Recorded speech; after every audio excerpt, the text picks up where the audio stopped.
అదే విధంగా మా అక్కలు మా ఆడబిడ్డలు ఎక్కడ చూసినా దసరా పండుగ నాడు పాలపిట్ట లెక్క కనిపిస్తురుగో బ్లూ కలర్ చీరలు కట్టుకొని. అవునా అక్క? ఎనడన్నా ఈడికొచ్చిన వేల మంది మా ఆడబిడ్డలను అడుగుతున్నా, ఇన్నేళ్ళు వాళ్ళు బతుకమ్మ చీరలు ఇచ్చారు, ఎనడన్నా బతుకమ్మ చీర కట్టుకొని పండుగ పూట అమ్మగారింటికి పోయినరా అక్క? బతుకమ్మ చీర ఇస్తే ఆడ కట్టిరు, చేన్ల కాడ పందులను బెదిరియనికే కట్టిరు, పిట్టలు గింజలు తినకుంటుండనికే కట్టిరు. ఎన్నడన్నా మనం కట్టుకున్నామా?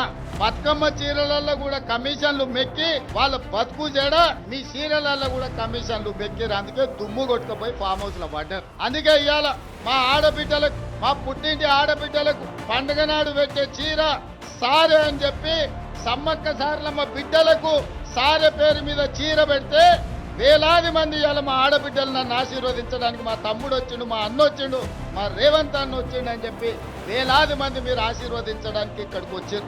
ఈ చీర డిజైన్ లో గాని, ఈ చీరల సెలెక్షన్ లో గాని సంపూర్ణంగా సీతక్క భాగస్వామ్యం తీసుకొని ఈ యొక్క అద్భుతమైన చీరల్ని మీకోసం తయారు చేపించారు.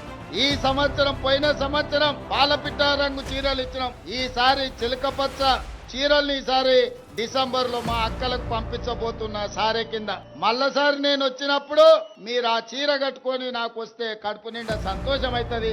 మా ఆడబిడ్డలందరూ కూడా నన్ను ఆశీర్వదించడానికి వచ్చిండ్రు. మీరు అండగా నిలబడండి, మీ సమస్యలన్నిటిని పరిష్కరిస్తా. ఒక పక్కన రక్తం పంచుకొని పుట్టకపోయినా మా సీతక్కను ఇంటి ఆడబిడ్డ కింద నేను చూస్తున్నా. ఇంకో పక్కన ఇంకొకడు ఉన్నాడు, రక్తం పంచుకొని తొడబుట్టిన ఆడబిడ్డను కూడా ఆస్తిలో భాగం ఇవ్వాల్సి వస్తుందని ఇంట్లోకెళ్ళి బయటికి మెడలు పట్టి దొబ్బిండు. ఇంత దుర్మార్గం ఉన్నది. సొంత చెల్లెలకే న్యాయం చేయలేనోడు తెలంగాణ రాష్ట్రంలో 2 కోట్ల మంది ఆడబిడ్డలకు న్యాయం చేస్తాడా?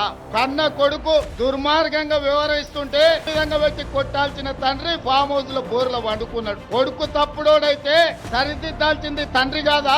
ఇవాళ సొంత బిడ్డని ఇంట్లోకెళ్ళి బయటకు వెళ్ళగొడుతుంటే కొడుకు, తండ్రి మౌనంగా ఉన్నాడంటే ఆ నేరంలో తండ్రి కూడా సగం భాగం ఉన్నట్టే. అట్లాంటి తండ్రి కొడుకులు మన రాష్ట్రానికి దాపురించిండ్రు. వీళ్ళే ఈ తెలంగాణ రాష్ట్రానికి శనీశ్వరులు. తెలంగాణ రాష్ట్రాన్ని పట్టి పీడిస్తారు.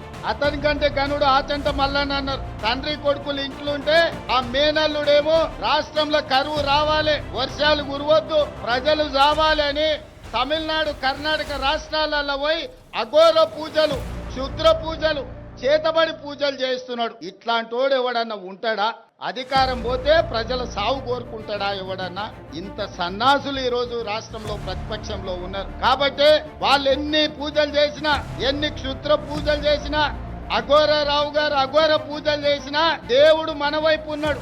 ఎందుకంటే మన ప్రయత్నానికి దైవ సంకల్పం కూడా తోడైంది. కాబట్టి ఎలినినో సందర్భంలో కూడా ఎల్లంపల్లి ప్రాజెక్టు నిండింది. ఇవాళ ఈ ప్రాంత వానలు పట్టే హెలికాప్టర్లు వస్తుంటే సీనాన్ని అడిగిన, మొత్తం ఎక్కడ చూసినా పొలాలలో, చెరువులలో నీళ్లు కనిపించినాయి.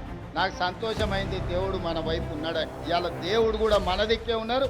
మీరందరూ కూడా సోదరులు, మా సోదరిమణులు నాతోనే ఉన్నారు. మంచి పరిపాలనను అందించుకుందాం, పాడి పంటలు పండించుకుందాం, తెలంగాణ రాష్ట్రాన్ని సుభిక్షంగా పరిపాలన చేసుకుందాం. మన రాష్ట్రాన్ని మనమే బాగు చేసుకొని మన రాష్ట్రాన్ని మనమే అభివృద్ధి పదం వైపు నడిపించుకుందామని తెలియజేస్తూ మీ అందరి దగ్గర సెలవు తీసుకుంటున్నా. పరకాలలో కూడా మీటింగ్ ఉన్నది, అక్కడ మిగతా విషయాలంతా మళ్ళీ మాట్లాడతాం. మా యువకులను అందరినీ కూడా అక్కడికి రమ్మని చెప్తూ మీ అందరి దగ్గర సెలవు తీసుకుంటున్నా.